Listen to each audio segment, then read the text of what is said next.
Welcome everyone to the My Local CFO business town hall, for Friday. It's Living Friday, and we have Nancy and Dan Loeffler who are joining us from Being with Grief. I'm your host, Sherelle James. I'm also the CEO and profit strategist for My Local CFO. My Local CFO decided to put this series together because I believe in, number one, we educate all the time in your finances and being profitable, but we do that in only talking about the business.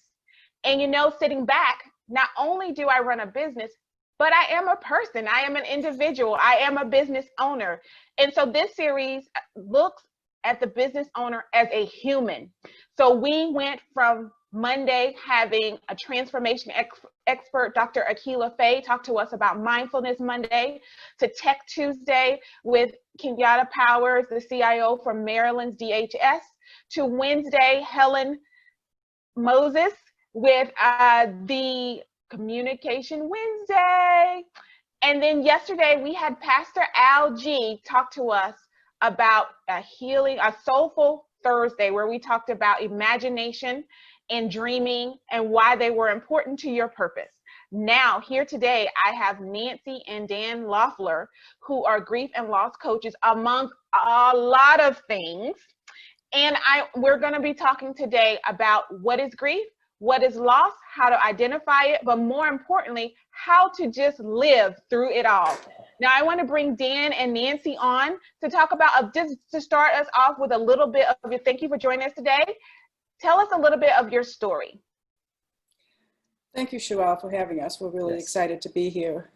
Our story began almost 20 years ago. Our 17-year-old daughter, Leah, was a senior in high school, and she was on her way to school one morning, and she hit a tree, the only tree in the middle of a cornfield, and she was in the hospital for 5 days before she died. And that was, there's no words to describe what that was. As you can imagine, and as everyone out there can imagine, it was devastating. We were devastated. And I'll speak my own experience and let Dan speak his. I really didn't know how I was going to continue. I wanted to stay in bed. I wanted to never emerge. I wasn't taking showers. I wasn't taking care of myself. I really wanted to completely isolate myself. And I thought if I ate enough chocolate chip cookies that I would never have to feel the pain of losing my daughter. And lo and behold, about 2 weeks later, which is like no time in the scheme of things back there, I heard these words, and it was like they spoke directly into my soul. That losing Leah is too high a price to pay to not live the life that I was meant to live. Yeah, and it was from that point on that I knew I didn't know how I was going to do it at that point, but I knew that I was going to, in order to honor her, I was going to figure out what that meant for me and how to live the life that I was meant to live. So that was my early experience. Wow. Dan? Yeah. And for me, getting that phone call and hearing that something had happened, we weren't really given a lot of information, and just having that fearful, horrific anticipation of what we were going to find was just very difficult to grasp. And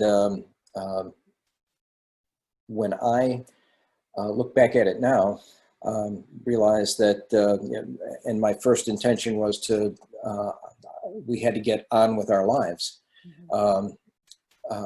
So I compartmentalized and boxed it up and put it on the shelf to be dealt with later. That wasn't very effective. And soon the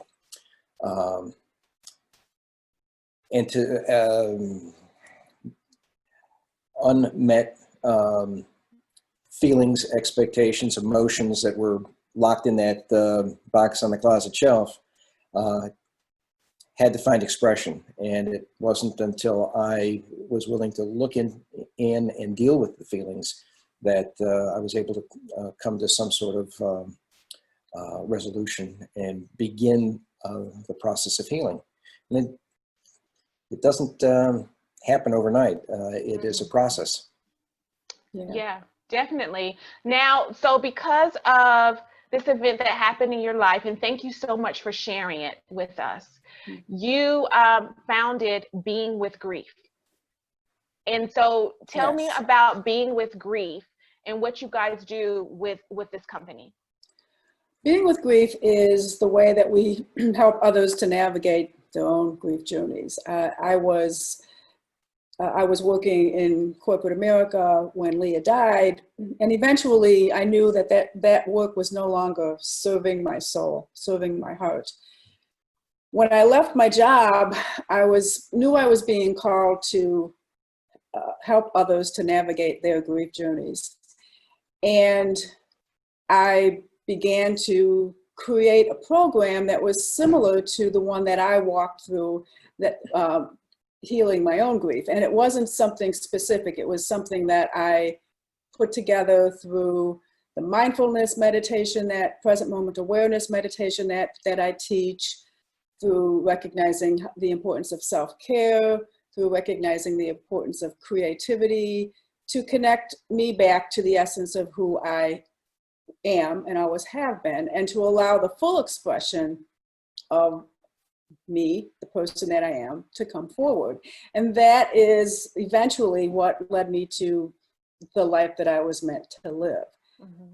I work very intuitively, and that's the way that I met my own grief. I work primarily with individuals, and soon I'll be working with corporate, on a corporate level as well, because when we were first experienced our loss, we were both working in corporate America, and they didn't know how to, first of all, they didn't know what to say to us. They didn't have anything in place to help us to become more efficient and better employees.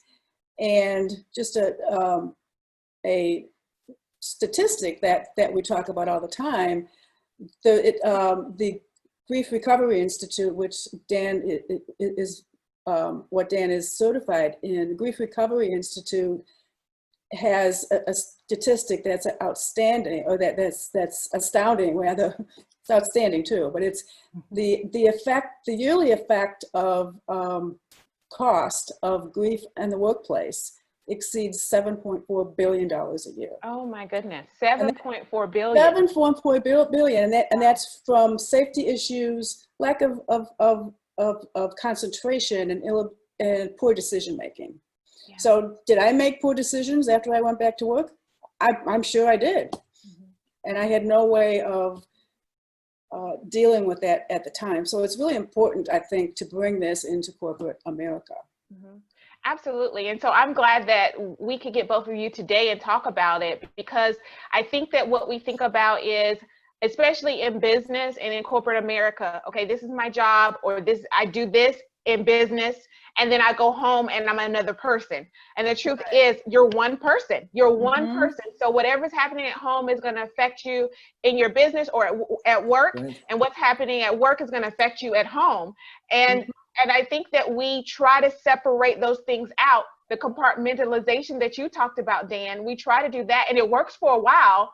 You know, for short term, we can do that, but at some point they kind of collide.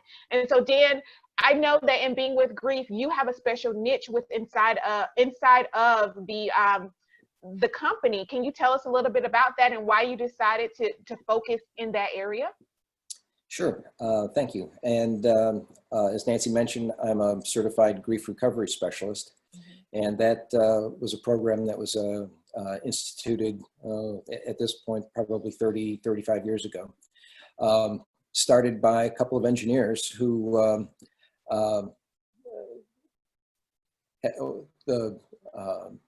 John James had lost his son, and didn't find anything at the time that would fit how he needed to approach his grief. So the evolution of that program, when I came upon it, really resonated with me. He, partly because it broke the idea of grief down into component parts and attempted to address each of those as they occur, so that you can complete the uncommunicated messages that you never had a chance to say. The I love yous and the what ifs and if onlys that occur when that person is there and then all of a sudden is no longer there. So again, that was something that resonated, and I wanted to bring that to others. And specifically, I'm working with men's groups, but as Nancy said, we're branching into the corporate area and businesses that are suffering today, not only because of the situation we find ourselves in, but specifically because of the loss of their people who can no longer do the job that they were hired to do, and how we can help bring them back from that place of helplessness and hopelessness that can occur. Wonderful. So let's talk about this a little bit, because I know that from every example that we've talked about so far, it's been a physical death, right? Mm-hmm. There's been a physical loss, Right. in the sense of another human being. Mm-hmm. But can you Mm-hmm. share with me, when we talk about grief and we talk about loss, that's just not the only place that we experience that, right? No, So can you share with me what other places that we may not be thinking, we may be having some type of emotions or maybe feeling some things and not know what they are, and we could be going through grief or loss and not know. Can you talk about that a little bit? Yeah, absolutely. And it's, you're right. The first time that we think about grief may be when we lose a loved one. Right. But anytime, grief is really the normal and natural response to any loss. So it could be the loss of a job. It could be the loss of a relationship, the loss of a marriage, a divorce. Right now, the loss of the freedom to go and have a cup of coffee with our friends or give them a hug.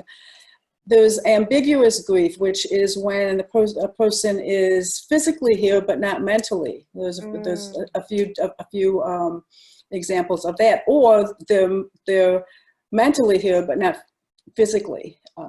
In the case of maybe kidnapping would be an example of that. Miscarriage is one that isn't often talked about because we can't see it. Foster parents, immigration issues. Really, anytime that your life doesn't turn out the way that you thought it would, or the way that you wanted it to, we can experience grief. Even the loss of a dream, or when we move to a new location and don't have support, or when a friend moves away. So there's I think the Grief Recovery Method has over 40 instances of when grief occurs, and I'm sure that there's many, many more. If you think about the losses, the loss of a pet, that's a huge one. Dan talks about the loss of his Little League game. It's little, but when you're 7 or 8 years old, that can be a big loss. And I use that in terms of the fact that grief can accumulate over the course of your life. And if you don't have the tools in your toolbox to constructively deal with that, it can compile and can lead to not only depression and isolation, but physical disease as well, because we're not meant to be pressure cookers. And as that continues to compile, it's just adding pressure that needs a way of being released. Yeah. Wow, that's a good way. That's a visual that I can really understand and see, Dan, a pressure cooker. Wow, that speaks volumes in itself. and that release lever that happens, and we need to have release ourselves. So, you know, we talk about, okay, we've identified a lot of things. So that means that as we're going in our everyday life, life brings whirlwinds. So we can be experiencing loss with all types of whirlwinds that are happening. And some of them we may think we got over, but maybe we haven't got over it, right? And so we get triggered by other things that are familiar or feel like it, and those types of things. Right. Let's talk about, because one of the things we're going to talk about as we're going is getting back to the living part. You know, you talked about people, Nancy, you talked about people like not being mentally here. A lot of times people say, I'm just checked out. You know, I'm just checked out, and I can't do whatever anymore. You know, I say, and I had experienced a point like that myself, where I said, I can understand, not right or wrong, no judgment for anybody, but I can understand how a mother can be cooking at the stove, leave the pots running on the stove, leave the kids playing in the den and the husband wherever he is, and walk out the door because you just feel like, I'm not good for anybody right now. I can't make another decision. Don't ask me another thing. You know, I'm just completely done and not really know what's happening or going on. So what are some physical or emotional or mental signs that we can use to kind of target and say, wait a minute, I'm grieving. I experienced a loss here. Yeah. And before I get into that, let me also say that I see all the time that when grief is not dealt with or worked through, and it's unresolved, when a larger grief comes along, all that other stuff comes up and it feels overwhelming. So one of the things is feeling overwhelming feelings, completely overwhelming and intense, so intense that you think they're going to destroy you, or that you think that you do not have the capacity to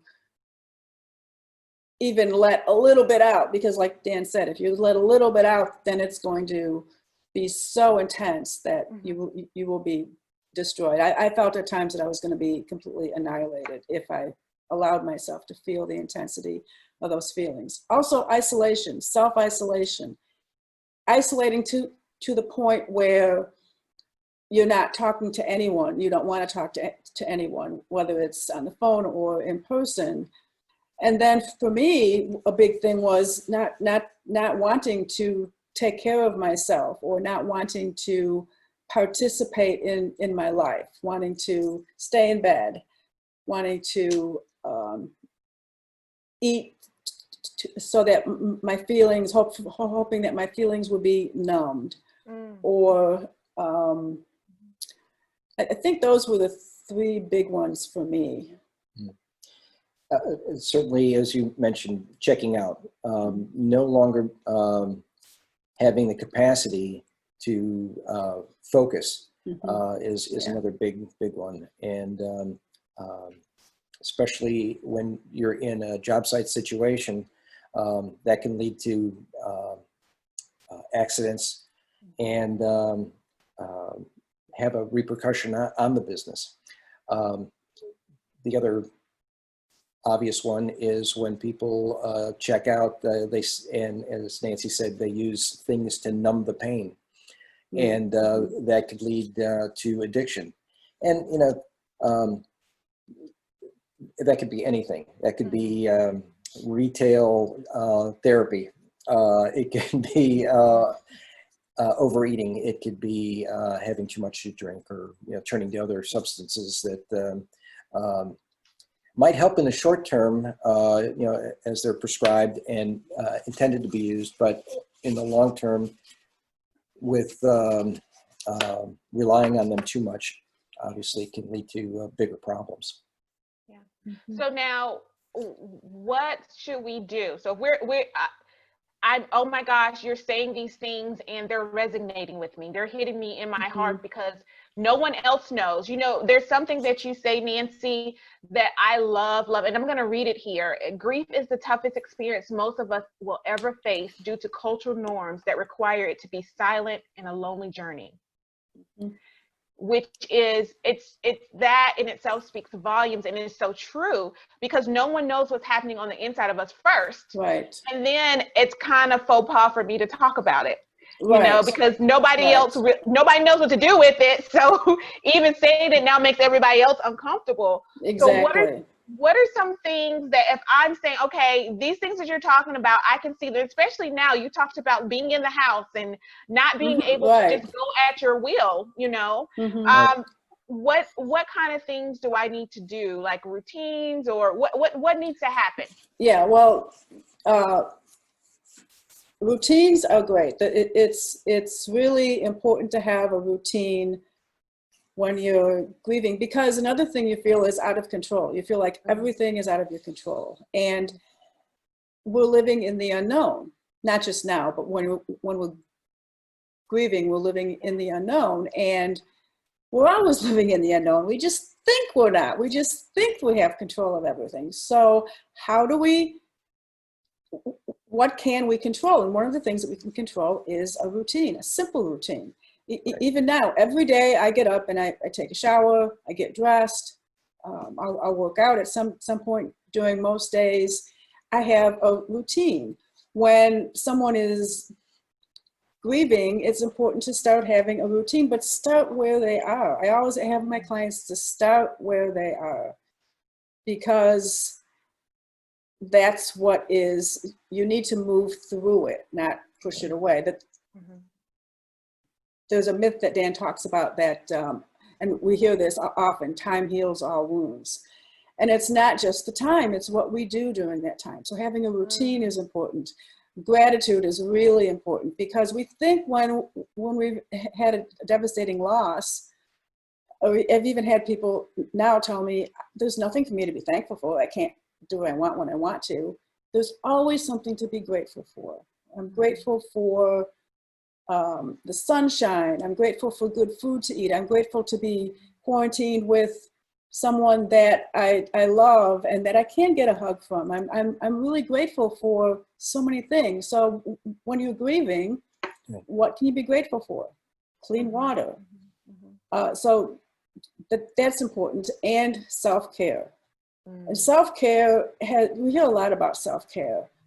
And what does it mean when we're grieving? Or what does it mean right now? It might just be getting out of bed every day, whatever time, and noticing where you are, beginning to notice the room that you're in. And a real simple, easy thing when you're out there, like you're saying, checking out, look around the room and saying, I'm sitting in this room. I see my cat sleeping on the chair. I see the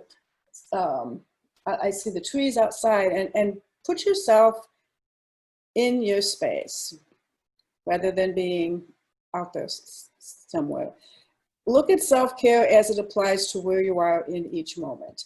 It changes. It changes now that we're quarantined. It changes as we move through the stages of grief.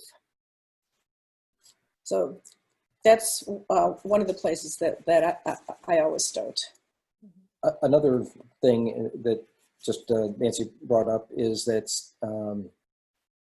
we get stuck in a routine or an internal dialogue that keeps us stuck.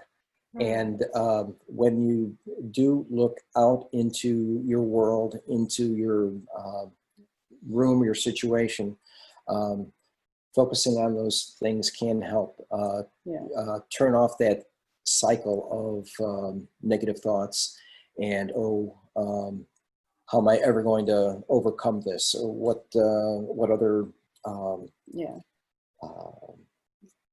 whatever you're telling yourself, change is possible. And it really needs to be even that 1% change in your attitude that can have an influence on a better outcome for your day. And that can be the starting point for your path to healing, or, recognizing and dealing with the situation. Right, because you guys talk about not pushing your feelings away, but recognizing them. Yes. Being kind of that being present in where I am right now and recognizing and not judging it, but just Right. recognizing it and then kind of using that recognition to be able to start the process of working through it. Yes. One of the things that we don't like is to feel uncomfortable feelings, whether they're feelings of grief, whether they're feelings around our jobs, whether they're feelings with our partners, or whatever they are. We don't like uncomfortable feelings. We like to feel happy. Mm-hmm. And I'm all for feeling happy. One of the biggest lessons I learned in my grief journey is that in order to feel true joy and happiness in my entire being, I need to be with the difficult feelings. So that's one of the things that I help my clients to do, is to get more comfortable being uncomfortable. So it's not just about feeling better, it's about how to get better at feeling. Mm-hmm, mm-hmm.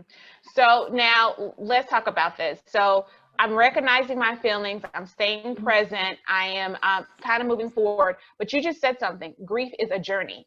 Mm-hmm. It's not, I'm gonna be better today and I don't have to worry about it tomorrow. It's Right. it's a journey, because Yes. a loss is a loss, right? Mm-hmm. Right. And the loss doesn't go away just because it's a new day. Nope. So on the journey, just give us a quick, if you could, a quick snapshot of kind of what the journey entails and kind of looks like. Yeah, the journey entails being with the feelings when they arise, the full spectrum of feelings. And when I'm feeling sad, I allow myself to feel sad. And the way that I do it is in my heart, bringing awareness to my heart and allowing my heart to hold that feeling.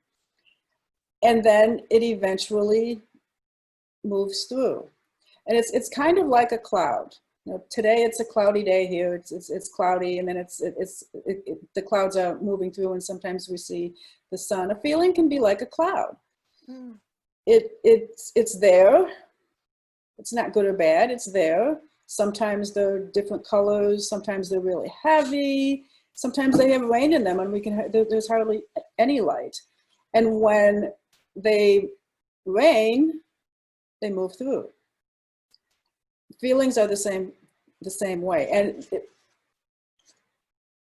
I never thought that was true. I thought that I too had to push my feelings away. And when I learned that I needed to be with my feelings, that's why we called a business Being with Grief, because it's by being with our feelings and allowing our hearts to hold them that they move through. And yes, they come back again, especially on milestones or anniversaries, that they can come racing back again. And we have the tools and the resources to be able to meet it again. And when we're meeting a feeling in the moment, rather than remembering the feeling, Mm-hmm. it's a little bit different. So that if I would say, Leah's birthday is coming up next week, and I'm going to remember how sad I was all these years, rather than just saying, Leah's birthday is coming up. Let me check in and see how I'm feeling this year. Mm. And it's a completely different feeling. And then I can be with this feeling and not have to, because the rest of it is my head spinning a story about everything in the past. So presence is really important to help the feelings move through. Mm-hmm, mm-hmm. And now I know, Dan, you going back to you talking about compartmentalizing things and then figuring out a way to be able to move and process those things. So I know that everybody doesn't process the same way. So can you talk to us a little bit about some other things when we have those feelings, or when we're recognizing those things, some other ways that we can process that? Well, we were talking about that earlier, that men process their grief differently than women do. And no matter which way you process, there's no right or wrong. And I think that's the first lesson I learned.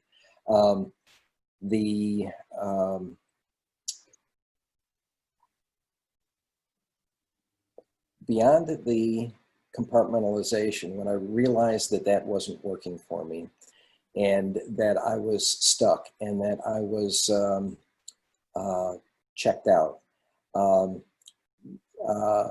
the first thing is recognizing that I can't stay here. I can't stay stuck. Yeah. and I would say there's a fair amount of folks who are comfortable there. And you can be comfortable there for a while, but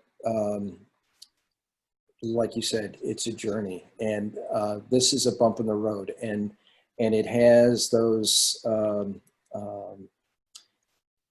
knowing that if you're in a trough, that it's just leading you on a path to a higher place. To put it in that perspective, you are going to turn a corner, and even though for me it felt like I wasn't going to get there, and that realization that I needed to do something gave me, and then I began looking for alternatives, something that would fit my way of working. And as Nancy mentioned, hers is an intuitive path. Mine was more following the engineering discipline, charts and graphs and doing things that made sense to me, and being able to break, well, what is this feeling?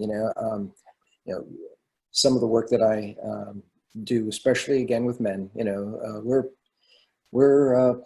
we can be pretty Neanderthal. I start with the five basic feelings: sad, glad, mad, shame, or guilt, and is that five? Anger. Anger. And then build from there to begin to understand what are those feelings that are coming up, and how can I deal with them. And along the way, I was able to get some help, be able to do work within groups, and saw the value of that, and then decided that was going to be my path. That was how I was going to be able to give back. So let's talk about now, because like you said, you didn't stay there. And, I have a quote that's on my Facebook. It's okay not to be okay. It's not okay to stay there. At some point you've got to keep moving, because you're still here and you have purpose and you have life. And if you're running a business, you've got people that you need to take care of. If you're just home, you've got people to take care of, even if that people is just you, right? There are some things that have to still get done every single time. Right. So now let's talk about getting back to living, because you guys live. And when I say you guys live, you have fun. We talked about a few things, before we got on the webinar today, that's coming up for you guys, but you found a way to get back to living. Tell us about how, in that part of the journey, how do you get there? How do you get back to living? And what does that look like for you guys right now? Yeah, it's like you said, it's a process. It's a journey. It's, for us, we each had to take care of our own grief. We each had to approach grief in our own unique way. There is no one right way. And we let each other do that somehow, maybe because we didn't have the capacity to do anything else. We let each other do that. And at some point, then we were able to come back together and say, okay, now what? It was a conscious decision to stay married and do something to live again, or in my case, to live the life that I was meant to live. And it's saying yes to life, and allowing those experiences to fill us up. It's one of the things we talked about is we're planning to build a tiny home in our son's backyard in Minneapolis, and it's really exciting to us. We're going to be there in the summer, and we'll still be in winter in North Carolina, because I'm not quite ready for Minneapolis. But we have fun together. We've taken dancing lessons. We're still looking for doing what's another first that we can do. And we talk about Leah often. She is a part of our lives. We get sad, yes, and we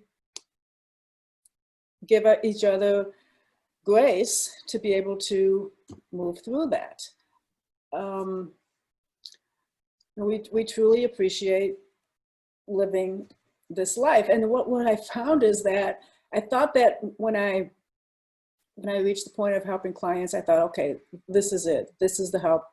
This is the life I was meant to live. But I found that as soon as I get there, that life is calling me someplace else. So it's continuing to say yes to where life is calling me. And looking for those opportunities. Yeah. Yeah. And that was one thing that Nancy mentioned. The decision that, or knowing that we needed to do our own work, that unless you're willing, and like I mentioned, taking even 1% of the responsibility, that yes, this happened to me, but it's not going to define me, and I can do something about it by making that decision to get up every day, to do the chores of living, and that you can find grace and beauty and love in the day-to-day, whether or not it's your pet that just rubs up against you and gives you a little attention, or a smile that you get from a stranger on the street corner. Those are, to me, are the signs that we're meant to go on and not be stuck. And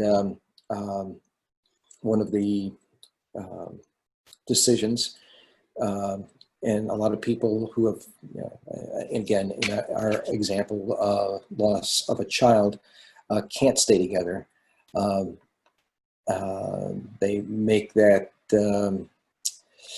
get stuck in a situation where it might be pointing fingers at one another, and unfortunate, but it's reality. And there are things that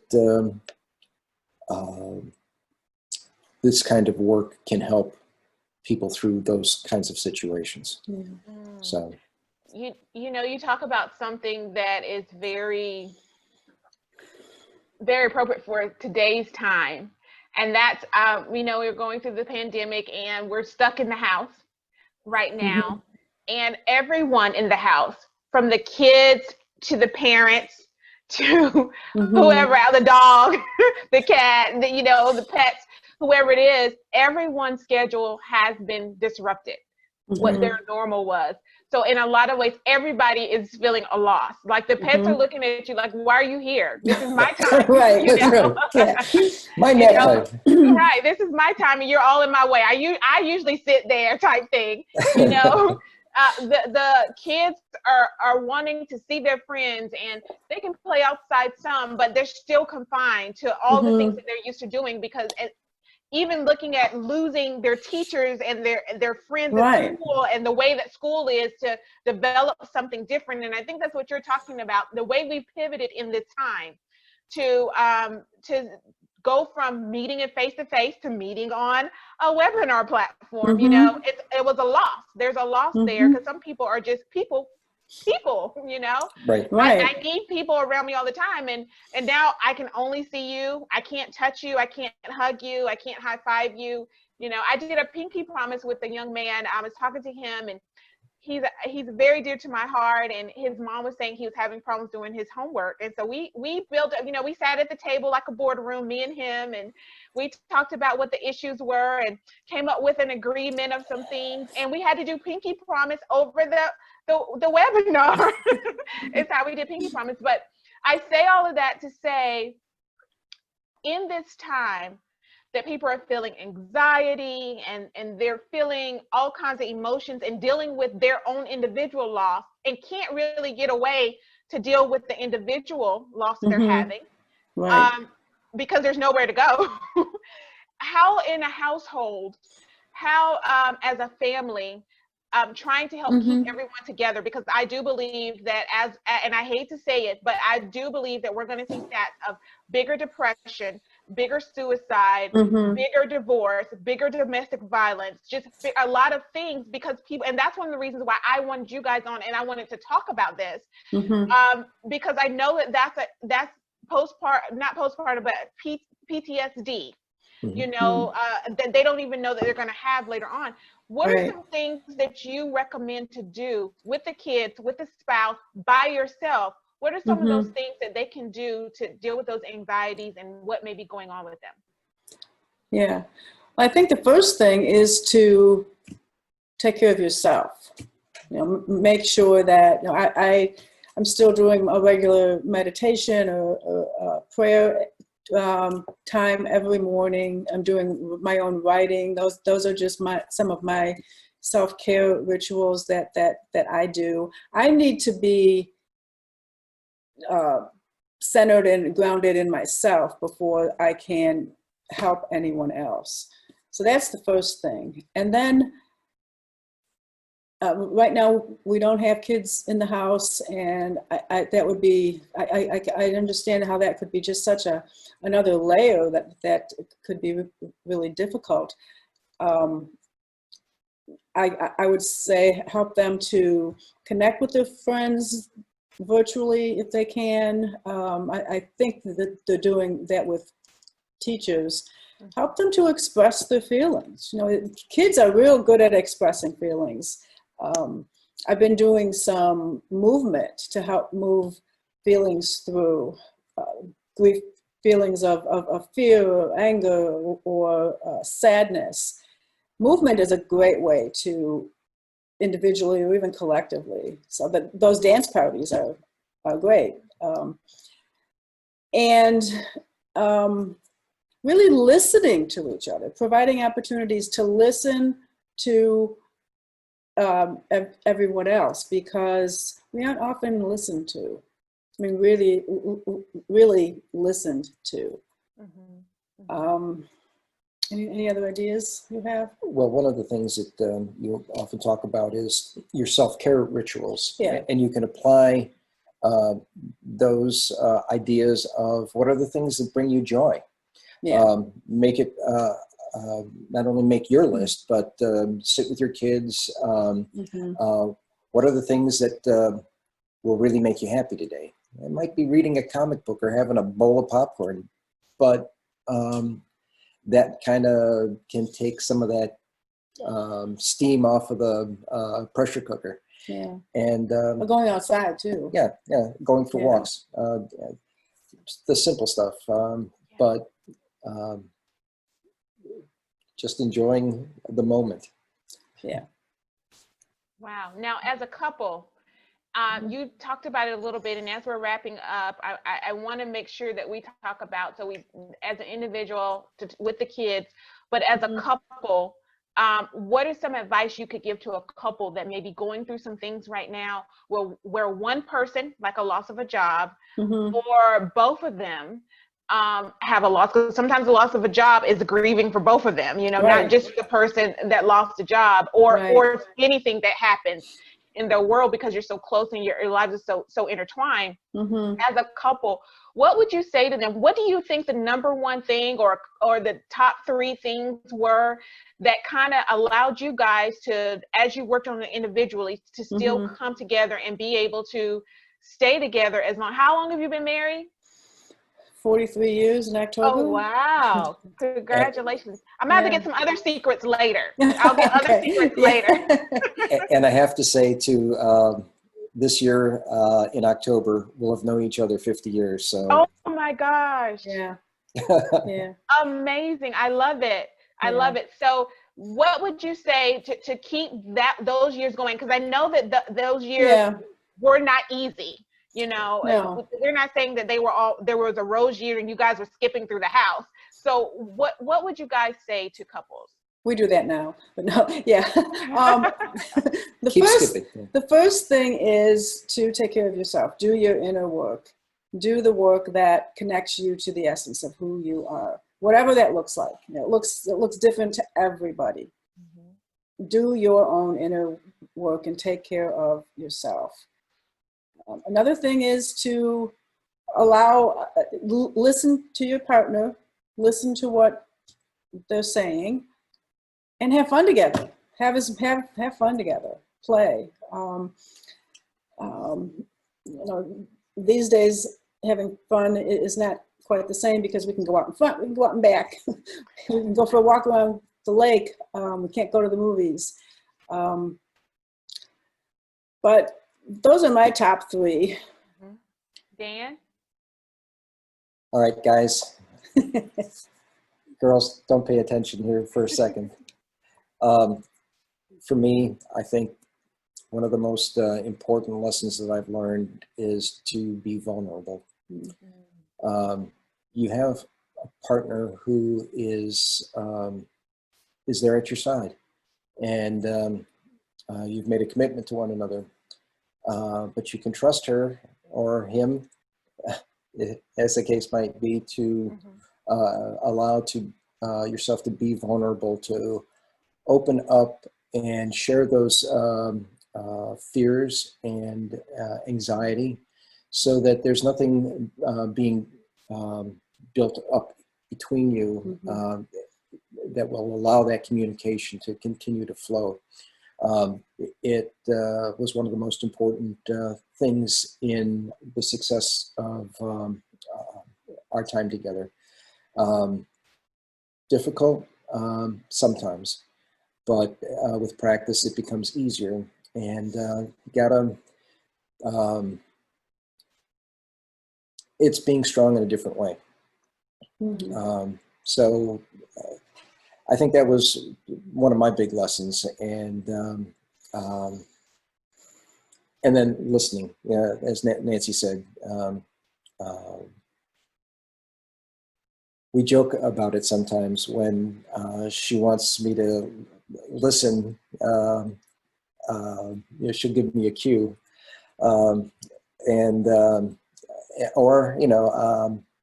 sometimes you turn that switch and you stop listening. Yeah, okay. But it's to remember to tune in and to pay attention and to have an awareness, because without that communication, things can start going sideways.